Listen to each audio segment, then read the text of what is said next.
Hello friends and welcome to Learny G. दोस्तों, ये हमारी आधुनिक भारतीय इतिहास की श्रृंखला का 15th पार्ट है। 15वां वीडियो है आधुनिक भारतीय इतिहास की श्रृंखला में। और इसके पहले पिछले वीडियो में आधुनिक भारतीय इतिहास भाग 14 में हमने चर्चा की थी 1857 की क्रांति की। तो अगर आपने हमारे पिछले वीडियोस मिस किए हैं तो उसके लिए आप इस वीडियो के डिस्क्रिप्शन में जाकर पिछले वीडियोस 1 से 14 तक के लिंक प्राप्त कर सकते हैं और वहां से आधुनिक भारतीय इतिहास की श्रृंखला के सारे वीडियोस देख सकते हैं। और इस वीडियो में हम चर्चा करेंगे भारतीय राष्ट्रीय कांग्रेस की। सो फ्रेंड्स, अगर आपने अभी तक हमारा चैनल सब्सक्राइब नहीं किया है तो रेगुलर अपडेट्स पाने के लिए हमारी जितनी भी सीरीज चल रही हैं उन सारी सीरीज की रेगुलर अपडेट्स पाने के लिए आप चैनल सब्सक्राइब करें, जिससे जैसे ही कोई वीडियो अपलोड किया जाता है तो तुरंत आपके पास नोटिफिकेशन पहुंचे और आप उसका लाभ उठा सकें। इसके लिए चैनल सब्सक्राइब करिए। तो आइए शुरू करते हैं भारतीय राष्ट्रीय कांग्रेस की। सबसे पहले बात करते हैं भारतीय राष्ट्रीय कांग्रेस की स्थापना की।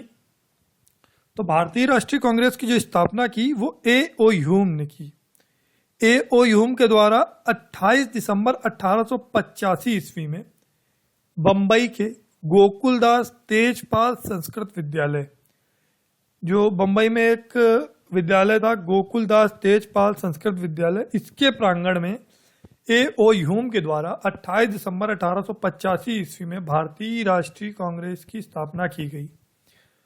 और जो प्रथम अध्यक्ष थे भारतीय राष्ट्रीय कांग्रेस के वो व्योमेश चंद्र बनर्जी थे। व्योमेश चंद्र बनर्जी भारतीय राष्ट्रीय कांग्रेस के प्रथम अध्यक्ष थे। अब बात करते हैं जो संस्थापक थे ए.ओ. ह्यूम, इनके बारे में। तो ए.ओ. ह्यूम जो थे वो पहले भारतीय सिविल सेवा में कार्यरत थे और 1882 ईस्वी में भारतीय सिविल सेवा से सेवानिवृत्त होने के बाद 1884 ईस्वी में इन्होंने भारतीय राष्ट्रीय संघ नामक एक संगठन की स्थापना की। जो ए.ओ. ह्यूम थे वो पहले भारतीय सिविल सेवा में कार्यरत थे और 1882 में सेवानिवृत्ति के बाद इन्होंने 1884 ईस्वी में भारतीय राष्ट्रीय संघ की स्थापना की। और भारतीय राष्ट्रीय संघ का ही नाम बदलकर 1885 ईस्वी के प्रथम अधिवेशन में दादा भाई नौरोजी के सुझाव पर इसका नाम भारतीय राष्ट्रीय कांग्रेस रखा गया। जो स्थापना की थी ए.ओ. ह्यूम ने भारतीय राष्ट्रीय संघ की, इसका नाम बदलकर भारतीय राष्ट्रीय कांग्रेस बंबई अधिवेशन में हुआ जो 28 दिसंबर 1885 को हुआ था। और इसके लिए जो सुझाव दिया वो दादा भाई नौरोजी ने पेश किया। आगे बात करते हैं। ए.ओ. ह्यूम ने तत्कालिक वायसराय लॉर्ड डफरिन थे, उस समय भारत के तत्कालिक वायसराय थे, उनसे भारतीय राष्ट्रीय कांग्रेस की स्थापना की सलाह ली। यही कारण है कि जो भारतीय राष्ट्रीय कांग्रेस है उसको लॉर्ड डफरिन के दिमाग की उपज भी कहा जाता है। और इस चीज की पुष्टि, इस कथन की पुष्टि की जो भारतीय राष्ट्रीय कांग्रेस है वो लॉर्ड डफरिन के दिमाग की उपज है, लाला लाजपत राय ने 1916 ईस्वी में अपनी पत्रिका यंग इंडिया में इसको लॉर्ड डफरिन के दिमाग की उपज कहा है, जिससे ये स्पष्ट होता है कि जो भारतीय राष्ट्रीय कांग्रेस थी उसकी स्थापना जो है वो लॉर्ड डफरिन के दिमाग की ही उपज था। कांग्रेस की स्थापना की पहली सार्वजनिक घोषणा जो हुई वो 5 दिसंबर 1885 ईस्वी को मद्रास से प्रकाशित द हिंदू नामक अखबार से हुई। जो कांग्रेस की स्थापना की पहली घोषणा हुई वो 5 दिसंबर 1885 ईस्वी को द हिंदू नामक अखबार से हुई और द हिंदू जो मद्रास से प्रकाशित होता था। अब बात करते हैं कांग्रेस की स्थापना के समय मुख्य पदाधिकारियों के बारे में, जो एग्जाम्स की दृष्टि से काफी महत्वपूर्ण है। कई बार पूछा जाता है कांग्रेस की स्थापना के समय कौन क्या था। तो आइए शुरुआत करते हैं। तो कांग्रेस की स्थापना के समय भारत का जो वायसराय था वो लॉर्ड डफरिन था, जैसा कि हमने अभी चर्चा की। और जो बंबई का गवर्नर था वो लॉर्ड रे बंबई के गवर्नर थे जब भारतीय राष्ट्रीय कांग्रेस की स्थापना हुई। भारतीय राष्ट्रीय कांग्रेस की स्थापना के समय ब्रिटेन के जो प्रधानमंत्री थे वो ग्लैडस्टन थे। इन्हीं के कार्यकाल के दौरान जब ब्रिटेन में प्रधानमंत्री थे भारत में भारतीय राष्ट्रीय कांग्रेस की स्थापना हुई। आगे बढ़ते हैं और बात करते हैं कि भारतीय राष्ट्रीय कांग्रेस की स्थापना का उद्देश्य क्या था। भारत में भारतीय राष्ट्रीय कांग्रेस की स्थापना की क्यों आवश्यकता पड़ी और जो संस्थापक थे और इसके जो कार्यकारी पदाधिकारी थे उनका क्या उद्देश्य था। सबसे पहले बात करते हैं भारत के सभी वर्गों एवं समुदायों को एकत्र करना और उनमें राष्ट्र भावना जागृत करना, यह प्रथम उद्देश्य था भारतीय राष्ट्रीय कांग्रेस का। जिसकी स्थापना हुई तो इसका जो मुख्य उद्देश्य था वो भारत के सभी वर्गों एवं समुदायों को एकत्रित करना और उनमें राष्ट्र भाव को जागृत करना था। आगे जो एक अन्य उद्देश्य था उसमें भारत की जो जनता थी उनकी मांगों का सूत्रीकरण करना और उनको प्रस्तुत करना। क्योंकि जनता का एक माध्यम होना चाहिए, जनता कैसे अपनी मांगे पहुंचाएगी सरकार तक, तो उसका सूत्रीकरण करना भारतीय राष्ट्रीय कांग्रेस का एक मुख्य उद्देश्य था। और उनका प्रस्तुतिकरण, जो मांगे हैं उनका सूत्रीकरण और प्रस्तुतिकरण, इसका एक अन्य उद्देश्य था। जो एक अन्य उद्देश्य था भारतीय राष्ट्रीय कांग्रेस की स्थापना का, वो भारत और ब्रिटेन के मध्य संबंधों को सुधारना था। जो संबंध बहुत ही ज़्यादा खराब हो चुके थे भारत और ब्रिटेन के मध्य, उनको काफ़ी हद तक सुधारने के लिए भारतीय राष्ट्रीय कांग्रेस की स्थापना की गई। तो ये जो मुख्य उद्देश्य थे भारतीय राष्ट्रीय कांग्रेस की स्थापना के। आगे बढ़ते हैं और बात करते हैं भारतीय राष्ट्रीय कांग्रेस के प्रमुख अधिवेशनों की। क्योंकि भारतीय राष्ट्रीय कांग्रेस का प्रथम अधिवेशन 1885 ईस्वी में हुआ और इसके बाद ये रेगुलर तरीके से होते रहे, तो ये एक विस्तृत विषय है। और कुल जो भारतीय राष्ट्रीय कांग्रेस के अधिवेशन हुए उनकी संख्या 57 थी। और चूंकि यह एक बहुत ही बड़ी संख्या है तो सारी का चर्चा हम इस वीडियो में नहीं कर रहे हैं। हम सिर्फ उनकी चर्चा करेंगे, उन प्रमुख अधिवेशनों की चर्चा करेंगे जिनमें कुछ महत्वपूर्ण कार्य हुए और जो परीक्षा की दृष्टि से महत्वपूर्ण है, जो परीक्षा में फ्रिक्वेंटली पूछे जाते हैं, जो परीक्षाओं में बहुत ज़्यादा आते हैं। और जिन अधिवेशनों में, जिन भारतीय राष्ट्रीय कांग्रेस के अधिवेशनों में कुछ महत्वपूर्ण कार्य हुए, हम उनकी चर्चा अपने इस वीडियो में करेंगे। तो आइए शुरू करते हैं भारतीय राष्ट्रीय कांग्रेस के प्रमुख अधिवेशनों की। तो सबसे पहले बात करते हैं 1885 ईस्वी के प्रथम अधिवेशन की। जो प्रथम अधिवेशन हुआ 1885 ईस्वी में, यह बम्बई में हुआ। इसका जो स्थान था वो बम्बई था और जो अध्यक्ष थे वो व्योमेश चंद्र बनर्जी थे, जैसे कि हमने अभी पीछे चर्चा की है। सबसे पहले जो इसका प्रमुख कार्य था या प्रमुख बात थी वो ये थी कि कांग्रेस की स्थापना हुई 1885 ईस्वी में। यह प्रथम अधिवेशन था कांग्रेस का और इस अधिवेशन में 72 प्रतिनिधियों ने भाग लिया।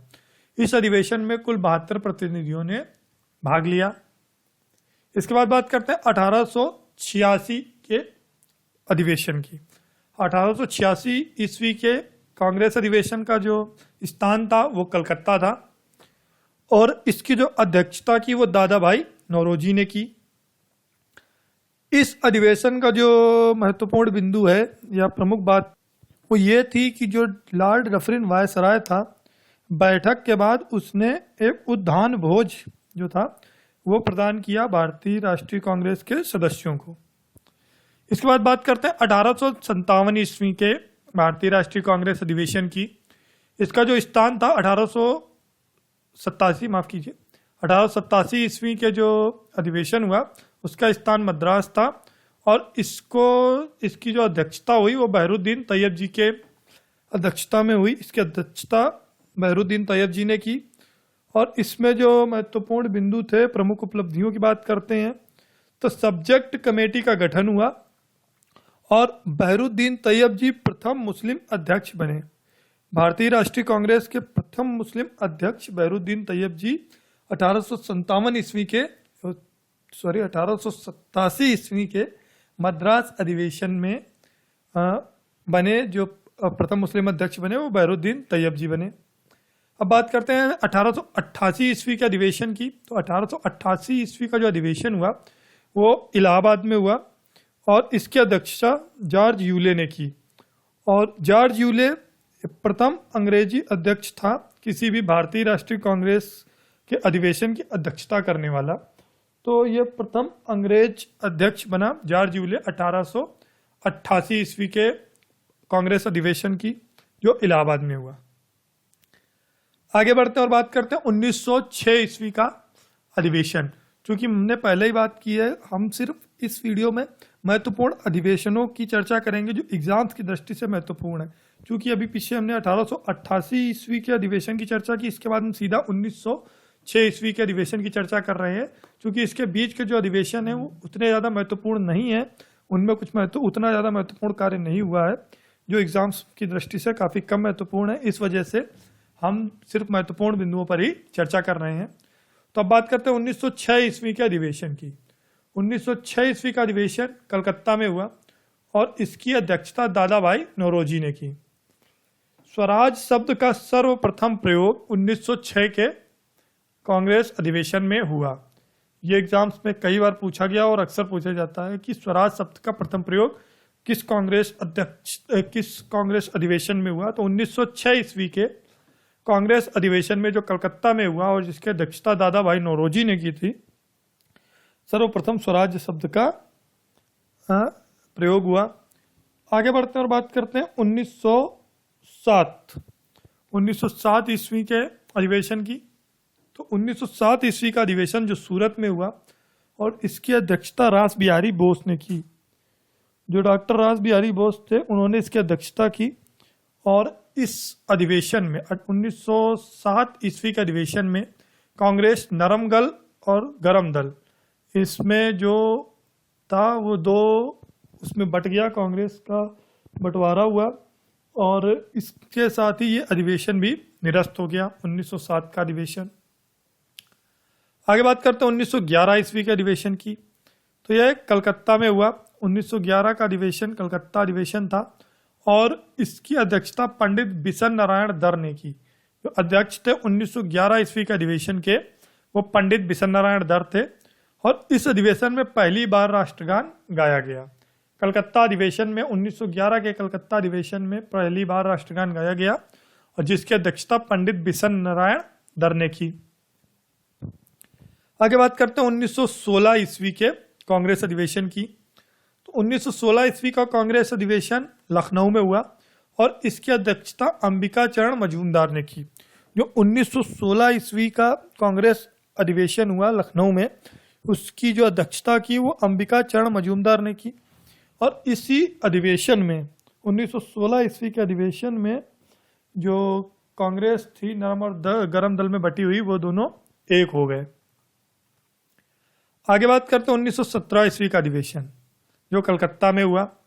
इस अधिवेशन की जो प्रमुख बात थी वो ये थी कि इसकी अध्यक्षता श्रीमती एनी बेसेंट ने की और कांग्रेस की प्रथम महिला अध्यक्ष जो थी वो श्रीमती एनी बेसेंट बनी, जो 1917 ईस्वी के अधिवेशन की अध्यक्षता करके बनी। तो कांग्रेस की प्रथम महिला अध्यक्ष कौन थी जिन्होंने कांग्रेस अधिवेशन की अध्यक्षता की? वो श्रीमती एनी बेसेंट थी, जिन्होंने कलकत्ता अधिवेशन जो 1917 ईस्वी में हुआ था उसकी अध्यक्षता की। आगे बढ़ते और बात करते हैं 1924 ईस्वी के कांग्रेस अधिवेशन की जो बेलगांव में हुआ। बेलगांव में इसकी अध्यक्षता महात्मा गांधी ने की और इस अधिवेशन की मुख्य बात यह थी कि जो 1924 का अधिवेशन था ये एकमात्र ऐसा अधिवेशन था जिसकी अध्यक्षता महात्मा गांधी जी ने की थी। महात्मा गांधी जी के द्वारा अध्यक्षता किया जाने वाला जो अधिवेशन था वो 1924 ईस्वी का बेलगांव अधिवेशन था। इसके बाद बात करते हैं 1925 ईस्वी का अधिवेशन जो कानपुर में हुआ और इसकी अध्यक्षता 1925 ईस्वी के कानपुर अधिवेशन की अध्यक्षता सरोजिनी नायडू ने की और यह पहली भारतीय महिला अध्यक्ष बनी। पहली भारतीय महिला अध्यक्ष जो थी वो सरोजिनी नायडू थी, जिन्होंने 1925 के कानपुर अधिवेशन की अध्यक्षता की। आगे बात करते हैं 1929 ईस्वी का लाहौर अधिवेशन। 1929 ईस्वी का लाहौर अधिवेशन जिसकी अध्यक्षता पंडित जवाहरलाल नेहरू ने की और इस अधिवेशन में ही पूर्ण स्वराज की मांग की गई।